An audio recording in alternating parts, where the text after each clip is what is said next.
When you picture a Victorian Christmas, you probably think of carols, glittering trees, and cozy family gatherings. Maybe a scene straight out of Charles Dickens. The era, after all, gave us so many of our favourite holiday traditions. But what if I told you that beneath that sentimental veneer lay a world of bizarre rituals, dangerous games, and morbid traditions? What if the same people who popularised the Christmas card also loved sending images of dead birds and frogs stabbing each other? This isn't the picturesque holiday you've seen in period dramas. This is the Victorian Christmas in all its strange, unsettling glory. We're about to uncover the secrets they kept by the fireside. From a parlor game that involved snatching raisins from a bowl of fire to a grim folk custom of hunting a tiny bird, the Victorians had a much more complex relationship with Christmas than we imagine. So, get comfortable, but maybe check for ghosts first, because we're exploring the dark and bizarre side of a Victorian Christmas. Let's start with some after-dinner entertainment. Today, that might mean a board game or charades. For the Victorians, it could mean setting brandy on fire and daring the kids to play with it. Welcome to the world of Snapdragon. Imagine this. The Christmas feast is over, the lamps are dimmed, and the family gathers around a large, shallow bowl. It's filled with brandy, and floating in the liquor are raisins and almonds. Someone strikes a match, and the bowl erupts in ghostly blue flames. The game was simple. Players had to plunge their hands into the fire, snatch a raisin, and pop it into their mouths, all without getting seriously burned. Yes, you heard that right. The goal was to literally snatch treats from a fire and eat them while they were still smouldering. According to an article in Richard Steele's 18th century magazine, The Tatler, half the fun was seeing everyone's faces illuminated by the eerie blue flames, making them look like a demon. Victorian writers even acknowledged the risks. It was a game of courage and speed, a thrilling, slightly terrifying ritual for the whole family. And I do mean the whole family. Illustrations from the period often show parents guiding their small children's hands toward the flames. Why on earth would they do this? For one, the Victorians had a different relationship with risk and, frankly, child safety. But it also speaks to their love of the theatrical and the supernatural. Snapdragon wasn't just a game, it was a spectacle. The darkened room, the flickering blue light casting demonic shadows, the shrieks of mock terror and delight. It was a perfect blend of festive cheer and macabre performance. This fascination with fire wasn't limited to Snapdragon. The practice of decorating Christmas trees with actual lit candles was also popularized during this time, a beautiful but incredibly hazardous tradition brought over from Germany by Prince Albert. Between the flaming puddings, the candle-laden trees, and games of Snapdragon, a Victorian Christmas was a sensory overload and occasionally a serious fire hazard.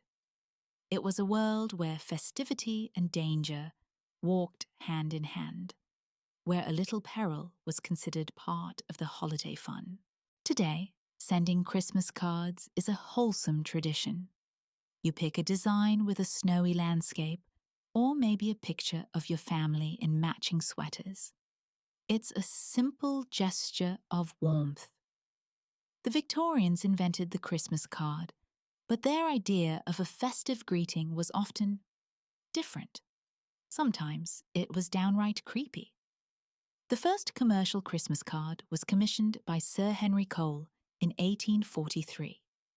It showed a family toasting the recipient with wine, but it quickly caused a minor scandal. Why? because it clearly depicted a young child being given a glass of wine, which infuriated the growing temperance movement. From that controversial start, things only got weirder. Thanks to the new penny post, mail became affordable for almost everyone, and the tradition exploded. The imagery on the cards, however, took a sharp turn into the bizarre. Instead of just serene nativity scenes, you might receive a card featuring a frog murdering another frog, or perhaps a greeting from a giant waltzing beetle. One of the most common, and to our eyes, most unsettling motifs was the dead bird. Cards frequently featured beautifully illustrated dead robins or wrens, often lying on their backs in the snow, accompanied by a cheery message like a Merry Christmas and a Happy New Year. So, what was going on? Were the Victorians just morbid? Well, in a way. Their culture had a proximity to death that is alien to us.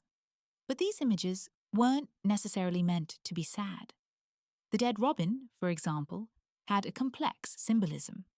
In folklore, robins and wrens were considered sacred, and killing one was associated with a good luck ritual on St. Stephen's Day, which we'll get to later. Sending the image of a dead bird was meant to bestow good fortune on the recipient. Other cards were simply a reflection of the Victorians' strange and often dark sense of humour. They loved novelty, and a shocking or confusing image was a great conversation starter. Cards depicting sentient vegetables or gloomy-looking children were all part of a visual language that has been largely lost to time. They saw these cards as whimsical or funny, not necessarily grim. Their Christmas wasn't sanitized. It was a holiday that could accommodate jolly Santas, right alongside beautifully rendered dead birds. What's your favorite Christmas movie? Chances are it's a heartwarming comedy. Now, what's your favorite Christmas ghost story?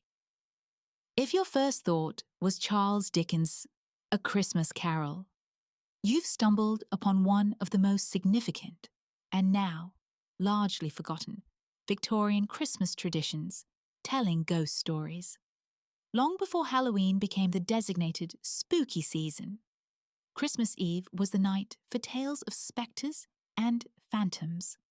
The humorist Jerome K. Jerome wrote in 1891, "Whenever 5 or 6 English-speaking people meet round a fire on Christmas Eve, they start telling each other ghost stories. It is a genial, festive season, and we love to muse upon graves and dead bodies and murders and blood." This wasn't an exaggeration. Telling ghost stories was as much a part of the Victorian Christmas as decorating a tree. This tradition has ancient roots.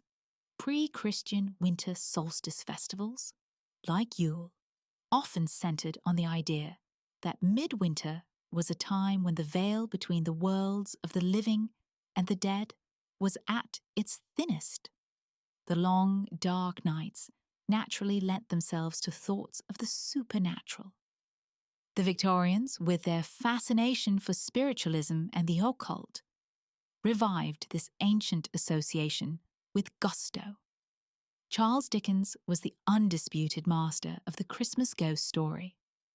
While A Christmas Carol is his most famous, its full title was A Christmas Carol, in prose, being a ghost story of Christmas. He also regularly published special Christmas editions of his magazines, filled with chilling tales. He was far from the only one.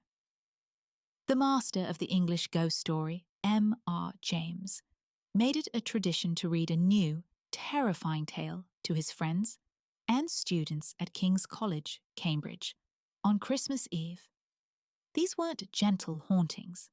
They were genuinely disturbing stories designed to leave the audience unnerved. This literary tradition became so widespread that popular magazines made it a point to include a ghost story in their December issues. So why did this tradition fade? The rise of Halloween as the primary holiday for all things spooky certainly played a part. But for the Victorians, the Christmas ghost story served a purpose. It was a way to confront the darkness of winter, acknowledge the past, and be reminded of their own mortality, all from the safety of the fireside. It added a thrilling, chilling edge to the festive cheer, a tradition that now survives almost solely in the song lyric about scary ghost stories. For the Victorians, that wasn't just a line in a song, it was a promise. On Christmas Day, the Victorians celebrated with family and feasts, but for many, the day after. Christmas, St. Stephen's Day, was reserved for a much grimmer ritual, the hunting of the wren. This wasn't a metaphor. Groups of boys and young men, known as the Wren Boys, would go out into the countryside to hunt and kill a wren, one of the smallest birds in Britain. The tiny bird's body was then mounted on a decorated pole or placed in a box. This pole, adorned with holly and ribbons, was paraded from door to door as the Wren Boys sang songs, demanding money or food in exchange for the good luck that a glimpse of the dead bird was supposed to bring for the coming year. The core of the Wren Boys' song often went something like this. The wren, the king of all birds, on St. Stephen's Day, was caught in the furze. The tradition is ancient, with roots stretching back into Celtic paganism. The wren was revered in Druidic religion as the king of the birds. Legend has it that the birds held a contest to see who could fly highest to be crowned king. The eagle soared above all others, but, just as it tired, the clever wren, which had been hiding in its feathers, flew out and went a little higher, stealing the title. So why hunt this sacred king? The justifications are tangled in folklore. One Christian legend claims a wren betrayed Saint Stephen, the first Christian martyr, by making a noise and revealing his hiding place. Another story blames the bird for betraying Irish soldiers during an attack on a Viking camp. For these betrayals, the wren was cursed to be hunted every year on December 26th. But these stories are likely later attempts to explain a much older pagan ritual, possibly a winter solstice sacrifice. The act of killing and parading the wren was a powerful piece of folk magic. Possessing one of its feathers was even thought to protect sailors from shipwreck. By the Victorian era, this custom was already seen by many as cruel and was dying out in parts of England, though it continued more strongly in Ireland. Today, the tradition survives in some communities, but with a humane difference. A fake wren is used instead of a real one. For all the bizarre games and macabre folklore, perhaps the darkest aspect of the Victorian Christmas was something far more real: the staggering gap between the rich and the poor. The very image of Christmas that the Victorians created, of lavish feasts, decorated homes, and piles of gifts, was a reality for only a fraction of the population. Charles Dickens' A Christmas Carol is loved as a tale of redemption, but at its core, it's a blistering social commentary about this very divide. The story contrasts the opulent world of Ebenezer Scrooge with the impoverished world of his clerk, Bob Cratchit. The Cratchit family's meagre Christmas dinner was a generous portrayal of how the poor might celebrate. For millions, Christmas was just another workday, or worse, a day spent in the brutal conditions of the workhouse. The Poor Law Amendment Act of 1834 had created a workhouse system so deliberately unpleasant that people would do anything to avoid it. While some workhouses provided a slightly better meal on Christmas, many inmates received no special treatment. For the poor outside the workhouse, a Christmas treat might be as simple as an apple or a few nuts in a stocking, a far cry from the clockwork toys enjoyed by middle-class children. This stark reality gave rise to its own set of Christmas customs, born not of cheer, but of necessity. One tradition was mumping, or going gooding. In the days before Christmas, the poorest members of a community, particularly elderly women, would go from house to house collecting alms, small gifts of food or money, to help them through the holiday. This was a formalized, accepted form of begging tied to the season. Another rural tradition was wassailing. While we now associate wassailing with singing carols, its original form was an agricultural ritual. Farmers would go into their apple orchards, salute the trees, pour cider on their roots, and sometimes fire guns into the branches to ward off evil spirits and ensure a good harvest. It was a folk practice, blending celebration with a desperate hope for future prosperity. These traditions of poverty and desperation stand in stark contrast to the sentimental image of the Victorian Christmas we hold today. They reveal a society grappling with immense inequality, where the Christmas spirit of charity, so famously promoted by Dickens, was often a desperate necessity rather than a festive choice. The idyllic Victorian Christmas was a dream that, for many, was only visible from the cold outside, looking in, from snatching flaming raisins out of brandy to telling ghost stories by the fire, from sending morbid greeting cards to hunting a tiny bird as a folk ritual. The Victorian Christmas was far more complex than we often remember. It was an era of immense contradiction. It gave us the sentimental, family-focused holiday we cherish, thanks to figures like Queen Victoria, Prince Albert, and Charles Dickens. But it was also a time when ancient pagan rituals, a Gothic fascination with death, and the brutal realities of poverty were woven directly into the festive fabric. These strange traditions aren't just historical oddities. They're a window into the Victorian mindset. They show us a society in transition, caught between a superstitious past and an industrial future, between immense wealth and grinding poverty.